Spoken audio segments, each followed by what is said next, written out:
Le week-end dernier, l'adaptation tant attendue en film d'animation du one-shot de Fujimoto, qui avait fait sensation à travers le monde, est sortie dans les salles obscures françaises exclusivement ce samedi et ce dimanche. Autant dire qu'en tant que fan des œuvres de Fujimoto, ou d'anime en général, c'était un rendez-vous à absolument pas manquer. Look Back est sûrement l'une des histoires les plus bouleversantes et touchantes du manga contemporain, considérée par beaucoup de fans comme la meilleure œuvre de Fujimoto, devant même Chainsaw Man. Le film a été projeté en juin dernier, en avant-première au cours du festival d'Annecy, et autant dire que les retours étaient unanimes sur la qualité d'adaptation de ce dernier, malgré même que le film était toujours en production et que donc certaines scènes n'étaient pas encore totalement finalisées. Avant de commencer ma review et de développer mon point de vue sur ce film, je tiens à avertir que cette vidéo spoilera entièrement les événements du film, donc si vous n'avez pas eu la chance d'assister aux séances pendant le week-end de projection et que vous tenez à découvrir cette œuvre dans les meilleures conditions, quittez la vidéo. Sinon, je vous souhaite à tous une très bonne vidéo. Wesh les frères, c'est Aga, et aujourd'hui on parle du film le plus méta et autobiographique vis-à-vis du monde du manga et de Tatsuki Fujimoto. Aujourd'hui, on parle de Look Back. Look Back raconte l'amitié entre deux jeunes filles dont le rêve est de devenir auteur de manga. Fujino est une adolescente qui semble douée pour l'art de faire des mangas. Cette histoire courte de 4 cases, qui sont hebdomadairement publiées par le journal de l'école, rencontre à chaque fois un franc succès. Et il semble que cette adulation de la part de ses camarades lui monte à la tête jusqu'à même la rendre présomptueuse et suffisante. Après tout, c'est la seule à pratiquer ce hobby et ses dessins semblent être exemptés de toute critique. C'est donc tout naturellement qu'elle se sent supérieure. Cependant, tout cela c'était sans compter l'arrivée dans le journal d'une deuxième dessinatrice. En effet, Fujino devra alors partager la page de journal avec Kiyomoto, une élève fantôme que personne n'a jamais vue au sein de l'école. Fujino est alors intrigué et pense du haut de son piédestal que cette Kiyomoto, qui n'ose même pas venir à l'école, ne pourra jamais endosser le rôle de dessinatrice et assumer la publication d'une planche par semaine. Elle fut alors surprise de voir la semaine suivante les dessins de Kiyomoto à côté des siens, ressemblant à ceux d'une mangaka expérimentée. Rien à voir avec son trait balbutiant et ses chara-design approximatifs, les dessins de Kiyomoto criaient au réalisme et étaient tout simplement meilleurs d'un point de vue technique, et ses camarades ne manqueront pas de lui faire la remarque. Et pour vous dire, c'est là le vrai point de départ du film, parce que au lieu que les dessins de Kiyomoto soient source de dévalorisation personnelle et d'abandon pour le dessin, ça va être tout le contraire en fait. Et c'est étonnant de se dire ça quand on sait que Fujino n'était pas du tout une mordue de dessin, allant même qualifier cet art de barbant. Mais alors, pourquoi dessine-t-elle? C'est justement la question que lui posera Kiyomoto dans la fin du film et qui fait figure de fil rouge tout au long de l'histoire. Parce qu'on veut tous savoir qu'est-ce qui la pousse à trahir ses grands morts juste après avoir vu le chef-d'œuvre technique de Kiyomoto dans le journal de l'école. Fujino va alors passer toutes ses journées le dos courbé, le nez dans le papier, afin d'améliorer ses skills de dessin au détriment de sa vie sociale et de ses autres activités extrascolaires. Et cette obsession en devient presque maladive, car après tout, à quoi bon continuer quand les dessins de Kiyomoto surpasse toujours les siens et de très très long. C'est pour ça qu'elle abandonnera pour de bon, pensant alors tirer un trait sur ce pan de sa personnalité, sur ce hobby qui lui aura procuré quelque chose qu'elle n'a pu avoir nulle part ailleurs. Mais bon, ça on en parle en fin de review pour la cohérence de la vidéo et surtout pour mon watch time. Tous ces événements, c'était sans compter sur sa rencontre avec Kiyomoto, qui allait complètement changer la donne. Maintenant que les enjeux sont posés, parlons un peu plus de l'interprétation des événements que j'ai pu tirer de ce film. Je vais essayer de vous développer le cheminement de pensée que j'ai eu, dans le sens où c'est probablement sûr que vous n'avez pas eu le même que le mien. Après tout, c'est une œuvre assez ouverte, où Fujimoto laisse au lecteur / viewer le choix d'en tirer ce qui nous touche le plus. Par contre, si vous en avez rien tiré, je sais pas quoi vous dire, à part peut-être vous procurer un cœur de toute urgence. Tout d'abord, j'aime bien le fait que Fujino et Kiyomoto soient toutes les deux des dessinatrices radicalement opposées, dans le sens où Fujino semble avoir un don pour les scénarios décalés et comiques, avec un dessin somme toute minimaliste, alors que Kiyomoto, quant à elle, excelle sur la perspective et la précision des décors qu'elle met en scène, sans pour autant délivrer un message sous-entendu ou une émotion particulière derrière. C'est comme si Fujimoto avait personnifié ces deux pans de la personnalité du mangaka. Certains tenteront de tout miser sur le dessin, en laissant passer à côté leur histoire, tandis que d'autres privilégieront le sous-texte et la qualité scénaristique de l'histoire au détriment du dessin. C'est comme si la réunion de ces deux dessinatrices qui semblent pouvoir donner l'œuvre ultime était la personnification des questionnements intérieurs que Fujimoto aurait pu ressentir au cours de sa vie de mangaka. Prioriser le dessin ou soigner le scénario? Eh bien Fujimoto semble avoir choisi les deux, comme nous le montrent ses œuvres, ainsi que la réunion de ces deux artistes que tout opposait. C'est d'autant plus marqué par le fait que si on prend les deux premières syllabes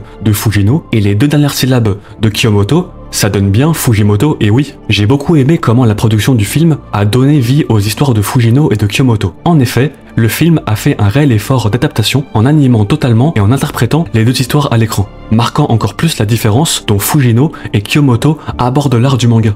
Concernant la première rencontre entre nos deux protagonistes, on aperçoit très vite que Kyomoto est complètement fanatique du travail de Fujino, et que c'est grâce à elle qu'elle s'est lancée dans le journal de l'école par pure admiration et respect envers celle qui lui a tout transmis, la passion du dessin. J'aime tellement le fait que ces deux personnages s'inspirent mutuellement, chacune d'entre elles admet une certaine fascination pour le travail de l'autre, envie son talent et cherche à tout prix à égaler le niveau qu'elles admirent, sans se rendre compte que la source d'admiration qu'elles perçoivent est totalement inspirée et motivée par elles-mêmes. Et ça s'applique tellement dans notre vie de tous les jours. Combien de fois tu t'es senti envieux ou admiratif vis-à-vis du talent de quelqu'un, sans te douter une seule seconde que cette même personne recherche peut-être une partie spécifique de tes capacités. Je suis sûr que ça arrive à beaucoup de personnes dans la vie de tous les jours. D'ailleurs, Kyomoto fera part de son émerveillement à Fujino, ce qui ne manquera pas de lui donner une force et un regain d'énergie pour l'amour du dessin qu'elle n'avait jamais ressenti auparavant. Imagine, tu te donnes corps et âme dans quelque chose, t'en chies comme pas possible, tu trimes pour arriver à tes objectifs, en vain, jusqu'à totalement abandonner ce qui animait tes journées, par dépit de ne jamais réussir à atteindre ce sommet que tu vises. Et là, dans un halo de lumière presque divin, une personne arrive et te déverse à la gueule tout ce que tu as toujours rêvé d'entendre. Bah, ce sentiment, c'est exactement ce qui a poussé Fujino à se remettre corps et âme dans le dessin.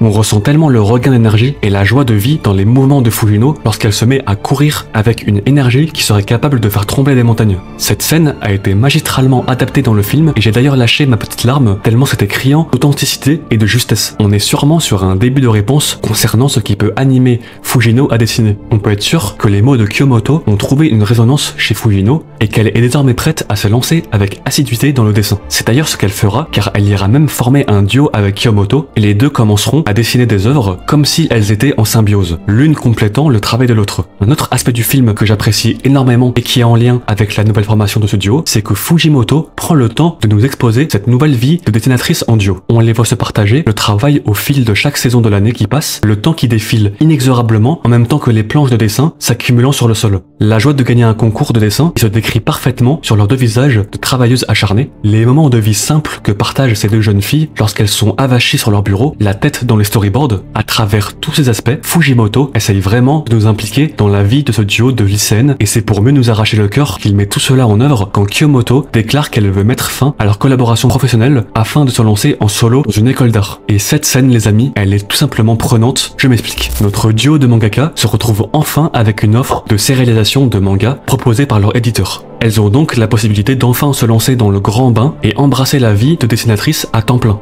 Mais voilà où la situation devient vraiment plus complexe. Fujino et Kyomoto se respectent tellement qu'aucune des deux ne veut empiéter sur le travail de l'autre. Elles ont cette admiration mutuelle qui fait qu'elles préfèrent prendre du recul plutôt que risquer d'étouffer la créativité de l'autre. Mais en même temps, pour Fujino, c'est plus qu'un simple partenariat professionnel. Kyomoto est littéralement la source de son inspiration, celle qui a réveillé en elle cette envie irrépressible de dessiner. Alors quand Kyomoto annonce qu'elle veut continuer en école d'art et refuser l'offre de l'éditeur, ce n'est pas seulement une collègue qui s'en va, c'est tout ce qui a donné du sens à la passion de Fujino. Quant à Kyomoto, son respect pour Fujino est tellement profond qu'elle se sent illégitime à tenir un manga sur la durée, avec la pression de tous les délais serrés et du rythme intense. Ce sentiment d'inadéquation la ronge, et malgré son talent indéniable, elle ne veut pas devenir un frein pour Fujino et a toujours montré une ardeur et une détermination sans faille. Kyomoto est terrifiée à l'idée de souiller le travail de celle qui, en réalité, a défini sa propre passion pour le dessin. C'est pourquoi que plutôt que de risquer de décevoir ou de ralentir Fujino, elle prend la décision de quitter l'aventure.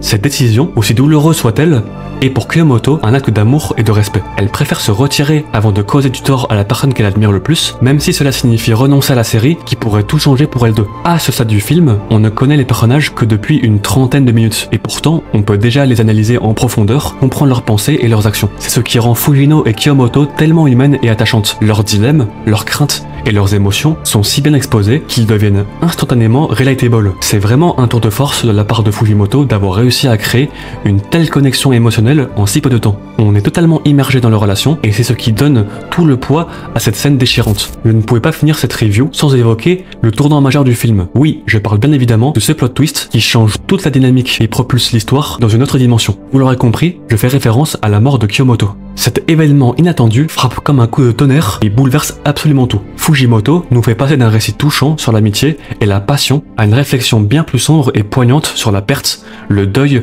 et l'héritage artistique. La disparition de Kyomoto, c'est le moment où tout bascule, et c'est là que le film révèle toute sa profondeur émotionnelle. La mort de Kyomoto affecte profondément Fujino. Il l'apprend brutalement en regardant les infos à la télévision. C'est un choc terrible et immédiatement, elle s'en veut. Si elle n'avait pas entraîné Kyomoto dans ce rêve fou de devenir mangaka, peut-être serait-elle encore en vie. Fujino se sent donc coupable parce qu'elle a été le moteur de la passion de Kyomoto, mais par extension aussi la cause indirecte de sa mort. Elle ne peut s'empêcher de repenser à cette fameuse planche qu'elle avait dessinée le jour où elle devait lui remettre son diplôme. Planche qui, ironiquement, illustre la mort de Kyomoto. Cette coïncidence tragique renforce le sentiment de culpabilité qui l'envahit.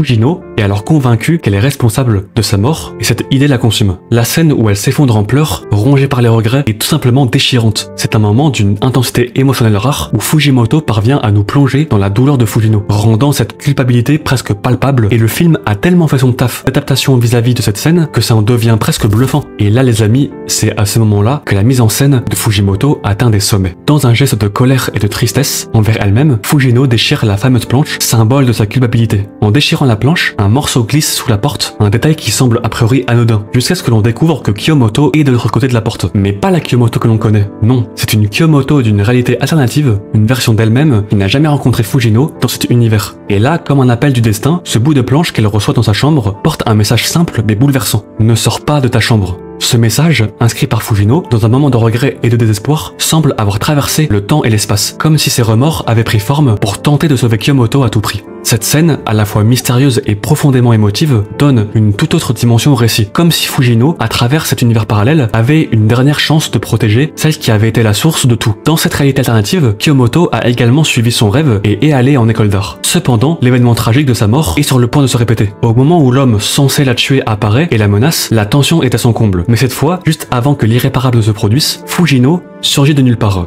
Et dans un élan de détermination, elle assène un coup de pied dévastateur au criminel, stoppant net l'attaque. C'est comme si dans cet univers parallèle, Fujino faisait enfin ce qu'elle avait toujours voulu faire, protéger Kyomoto. Cette scène est un véritable catharsis où Fujino parvient à briser le cycle tragique qui, dans sa réalité, l'avait rendue impuissante et pleine de regrets.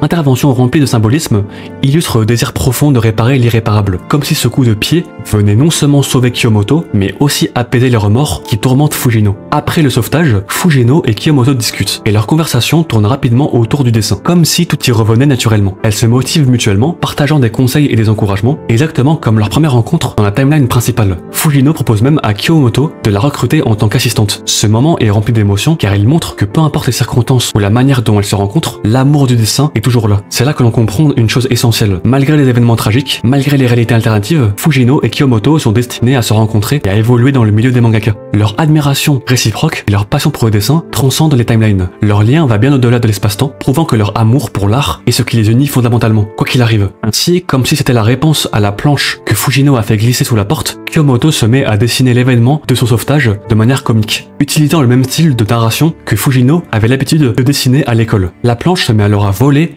et passe sous la porte pour arriver à la Fujino de la timeline principale, encore terrassée par la mort de Kyomoto. Et en fait, il est là le message de Lookback. L'influence de Fujino vis-à-vis de Kyomoto et vice-versa leur a procuré des moments inoubliables ensemble, qui transcendent même la mort et que rien ne pourrait effacer, même si les deux filles se retrouvent séparées. L'amour pour le dessin subsiste, et c'est pour ça qu'à la fin du film, Fujino se remet inlassablement au travail. En scotchant une planche vide à la fenêtre, c'est comme si elle faisait table rase de ses émotions néfastes et qu'elle repartait d'un bon pied pour faire honneur à la mémoire de Kyomoto. L'amour du dessin et le manque de Kyomoto persistent, mais on n'a pas le choix de continuer à avancer quand même, car c'est sûrement ce que Kyomoto aurait voulu faire. Pourquoi Fujino continue à dessiner? Parce que les moments passés avec Kyomoto sont gravés en elle, et on peut émettre cette réponse à n'importe quel moment de l'histoire. Du coup, voilà les frères, c'est avec le cœur ravi que je conclus cette review de ce film, somme toute inoubliable. Je suis persuadé qu'il sera considéré comme un classique de l'animation japonaise dans quelques années, si ce n'est pas déjà le cas. J'espère qu'on aura le droit à d'autres œuvres de Fujimoto qui auront le droit au même traitement. Je pense notamment à Fire Punch ou à Goodbye Eri, qui sont très attendus par les fans et qui ont le potentiel de faire le même bruit que Lookback, si ce n'est plus. Concernant Goodbye Eri, une interview de BFM TV révèle que Kiyotoka Oshiyama, le réalisateur de Lookback, n'envisage pas d'adapter ce one-shot pour le moment. Et cela pour une raison bien précise. Selon lui, c'est un projet qui poserait beaucoup de difficultés spécifiques et qui nécessiterait de trouver beaucoup de solutions complexes. Je cite, il y a dans ce manga beaucoup d'images subjectives, il est très difficile avec l'animation à la main, en 2D, d'animer des plans en vue subjective.